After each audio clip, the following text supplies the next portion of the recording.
Hey guys, Tom here, Off Leash Canine Training. I want to take a moment and talk to you about bark collars. Bark collars have a bad rap, but they're amazing, and I want to explain to you why. The number one reason from my research that dogs end up in shelters and get put down is because of excess barking. I find it funny that someone will put down a dog, will euthanize a dog because of excess barking before trying to utilize all the tools that are out there to correct that behavior and teach a dog not to bark excessively. Bark collars, when purchasing the correct bark collar and a good quality bark collar, can solve that problem and save a dog's life and save you many days and years of frustration and your neighbors getting frustrated at you and getting notices on your door from HOA because your dog is barking all day and all night. If a dog trainer tells you that they can fix your dog's excessive barking when the dog is out back, unsupervised for hours a day, they're lying to you. I'm going to straight out say that. They're lying to you.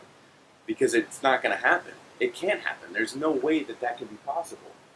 Unless maybe you take your dog out and run miles and miles and miles every morning before you head out to work that day and exert your dog's energy to full exhaustion.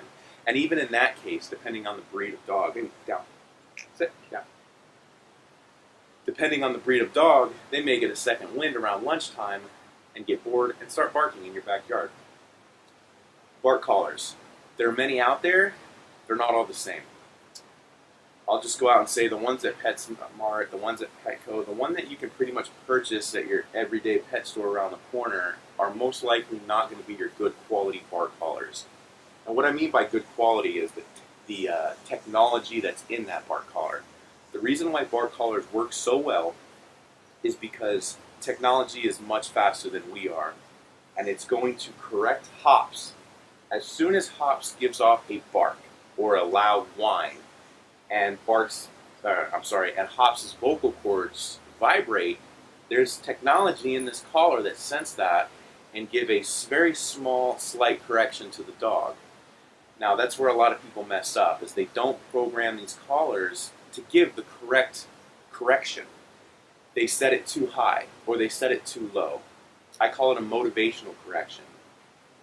You need to get this collar and set up this collar to the point where it gives hops a motivational correction so that hops makes the conscious decision, oh wow, last time I barked, that was uncomfortable. Do I really want to bark again? No, I won't bark again. All dogs are different. All dogs' motivational correction level is different. So I'm going to teach you how to properly figure that out. First, I'm going to teach you how to turn on and set up the e-collar, bark collar, which in my opinion is the best. Now, I'm not saying that because I'm a dealer for e-collar. Prior to them coming out with this version, my favorite bark collar was the Sport Dog 10R. I don't use that anymore because I feel the technology in this one is much better, and I'll explain why. So I'm going to bring the camera in for a second. I'm going to break it down how to properly set this up, and then I'm going to talk about how to properly utilize it with your dog. Alright guys, so this is an e-collar Technologies anti-bark collar.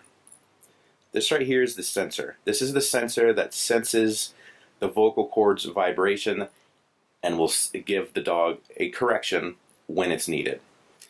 This collar has been upgraded with comfort pads. If you buy an e-collar, bark collar from the factory and it comes to your door, it's only going to have one contact point here, one contact point here, and the sensor. This comfort pad here allows you to keep the bark collar on the dog for long periods of time, 12 hours, 15 hours, even 24 hours.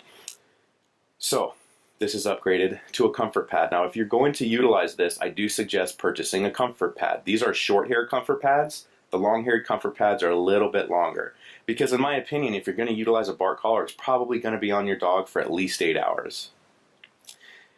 Alright, let's get into it. I'm going to turn it on. Press and hold this button here. Screen comes on. This 00 is your bark counter, which is amazing. This actually keeps count of the times that it had to correct your dog. So that way, let's say you're out, Chili's, theme park, wherever you're at, and you come home and you want to see, all right, how many times did she bark? It'll tell you.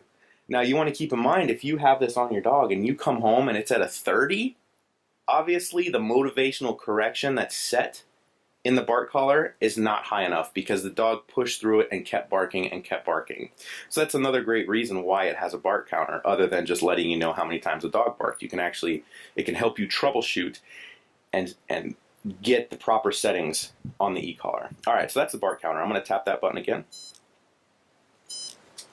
Now this is the levels. Level 2. Level 2 is the level that works for hops. What I mean by works for hops, when she feels a level 2 when she barks, it motivates her to stop barking. She won't bark anymore. Now if it was on a level 3 might be too high. And what I mean by too high is that it actually causes pain, even extreme discomfort, which we do not want. We want it to be a discomfort to the point where it motivates them to stop. We don't want to have it be painful per se, but we do want to have it be a motivation to stop barking. So the way I found that level 2 was a good level for her is I started it at a level 1, I put it on her, and I put her in the crate. Or I went out front and knocked on the door, or whatever sets her off to start barking. And a level 1, she just kept barking through it. It would stimulate her, it would give a sensation through the contact points, but it didn't faze her at all. She felt it a little bit, but she's like, whatever, I can put up with that. So then when I raised it to a level 2 and put it on her, she would bark and then give off a tiny little yelp. So after about 2 or 3 barks, she stopped barking. So that told me, okay, level 2 sent the message to her, barking is not acceptable. And when you bark and do that action, there's going to be an unwanted consequence to that action, just like parenting. So level 2 worked. Now I went to a level 3 to see if that would be a good motivational correction, and that was too much. What I mean by that is a level 3 had her barking and then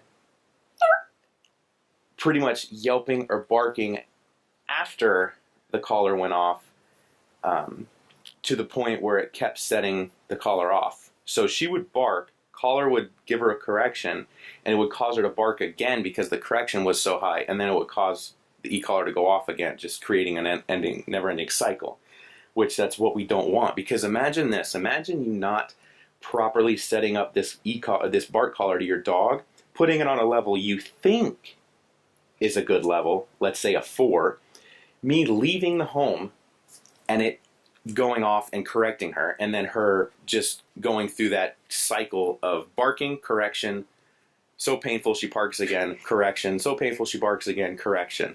That's how you end up traumatizing a dog with these tools. So these tools are amazing, and they work better than anything out there on the market for excessive barking, but they can also be the worst tool if you're not doing it correctly, which is why I'm creating this video. So we've gone over the bark counter, we've gone over the levels. This is your sensitivity. This is another great feature. The sensitivity of how sensitive this sensor is to the bark. I automatically put it on high, because the way I see it, I want it on high sensitivity so that it catches the dog's barking or even the dog's whining. This collar will, to some degree, sense a dog whining and correct them for whining, which is great. So I have it on high. In the manual, there's 3 modes. You can look it up and it'll tell you what 3 there are. I think it's high, normal, low. I'm not positive on that. Now another thing that's very important is when you put it on your dog, that it's on your dog correctly. What I mean by that is the bark collar and the sensor should be directly on your dog's, I don't want to say voice box because they don't have a voice, but sound, you get my drift. Pretty much right there in the center, high as it can go. Because if you don't do that and you have the box to the left or to the right, it's not going to be as sensitive as you want it to be, and it may not even pick up the bark.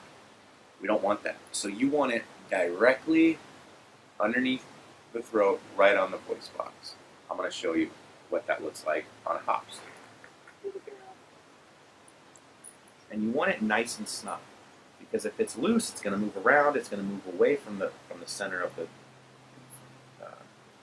voice bottles. So you want it on nice and snug. Good girl.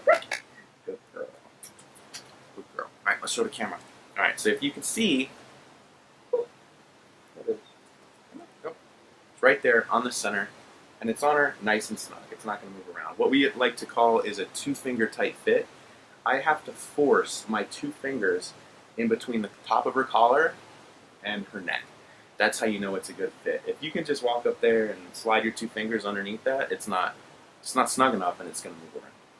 So I hope that helped you kind of understand why I feel bark collars are the best tools out there, and they save dogs' lives.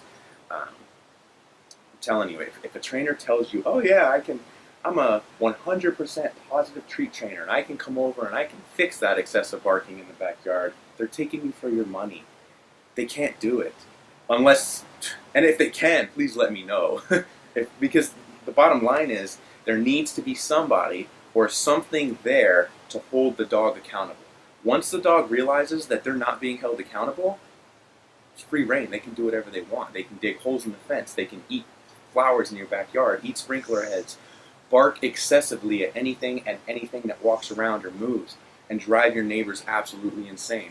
Like I get driven insane every day because my neighbors refuse to utilize this tool, so they leave their dogs out back 24 hours a day to bark and be extremely annoying. And you don't want to be that neighbor, right? So if you have any questions on the e-collar, bark collar, please reach out to me or any of my trainers at tom@offleashk9training.com. Check out our website, westcoastolk9.com. I hope you enjoyed this video, and I'll see you soon.